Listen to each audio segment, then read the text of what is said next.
We got to talk about Malika Andrews. Welcome, Black, to Two Black Sports Talk. Let's talk about Malika Andrews.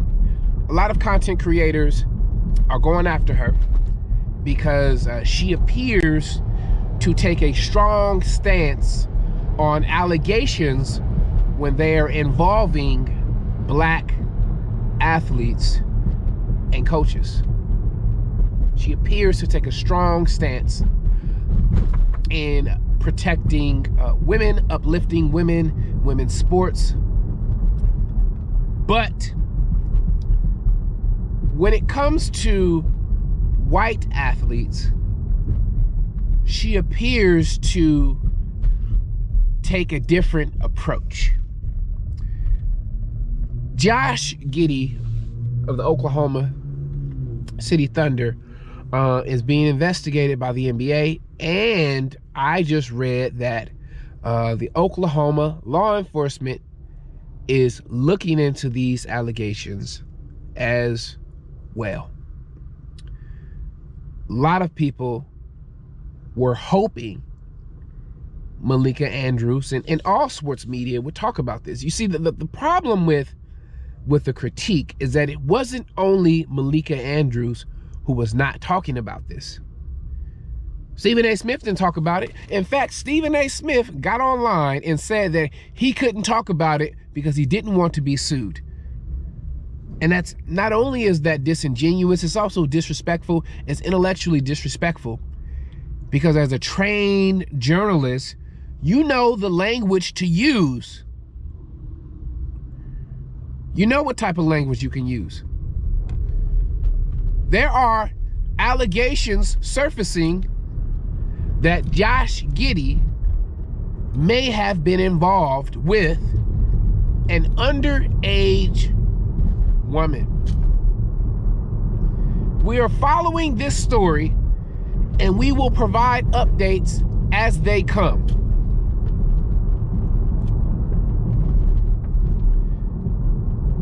You cannot be sued for addressing allegations.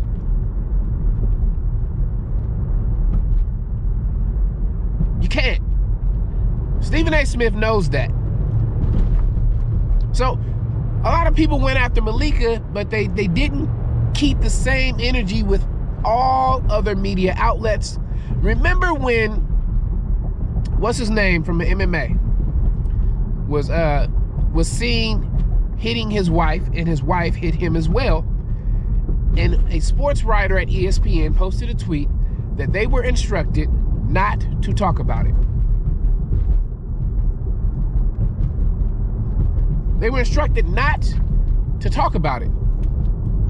You literally have the president of the UFC, Dana White, is on video striking his wife after she struck him, and ESPN did not talk about it.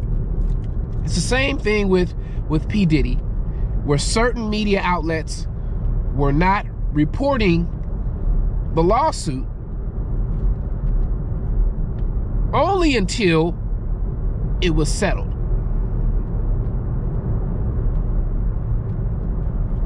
So ESPN is very selective about what they talk about. And the good thing about independent content creators is that we can talk about whatever we want, as long as it doesn't violate the codes of conduct, the terms and conditions of the platform where we post it. We can talk about whatever we want. And the good thing about independent content creators is that ESPN is watching independent content creators. ESPN is using that content for their shows. ESPN will take segments from Cam and Mace and segments from Gil's Arena and react to it on their platform. So the playing field has continued to level. It's not level. It's not totally level, but it's getting there. where ESPN will never be obsolete. ESPN will never be obsolete.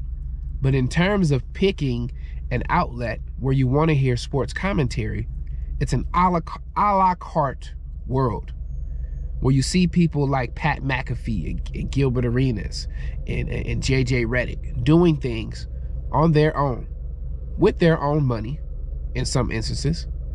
But there's no muzzle. They get to talk about whatever they want to talk about. They can call it how they see it. Now, obviously, Pat McAfee is doing it with ESPN right now. But the independent content creators are far superior, in my opinion, to the people that have been hand selected to be on the major networks. Far superior, much more entertaining. You can't just put a microphone in front of somebody just because they got a bunch of Super Bowls and it's going to be entertaining. You just can't do it.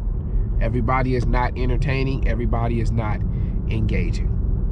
So with that being said, bringing it back to Malika Andrews, the critiques are warranted, but I'm going to give her a little bit of grace because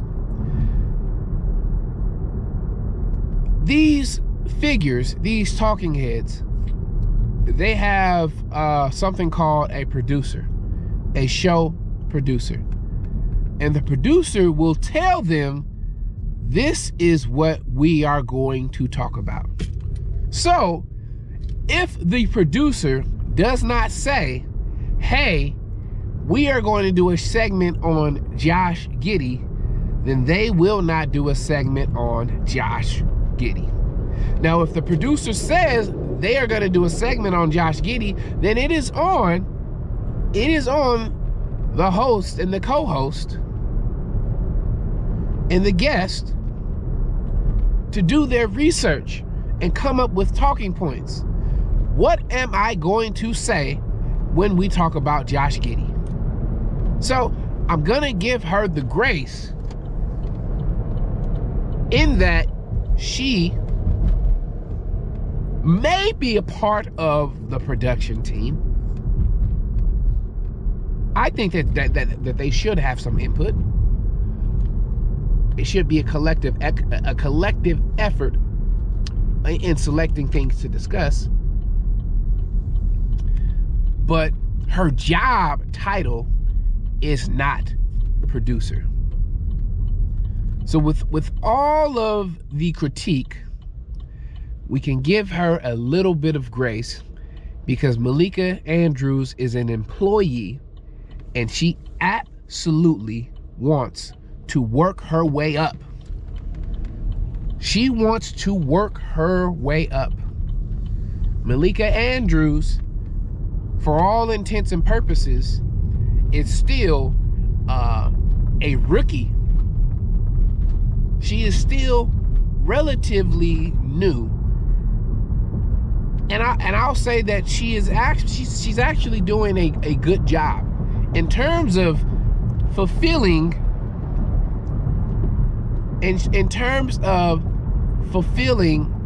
playing her position, starring in her role. As we like to say, be a star in your role. In terms of starring in her role, she's doing a good job. She's got a job to do. We may not agree with her takes, but ESPN picked her for a reason. And that's a whole nother video. Why ESPN picks the women that they pick, that's a completely different video. Because it's more than just being a journalist. It's more than just being knowledgeable. That's a whole nother video. There is a reason why these women look the way they do. You have to have the look. You have to have the look in order to be on one of these major networks. That's a whole nother video. I'm gonna finish this video off as I pull up to the dentist, leaving Home Depot, going to the dentist. And I just want to say, Malika Andrews deserves some of the critique, but she doesn't deserve all of it. This is 2 Black Sports Talk. Let me know what y'all think. I'll see y'all on the next one. Peace.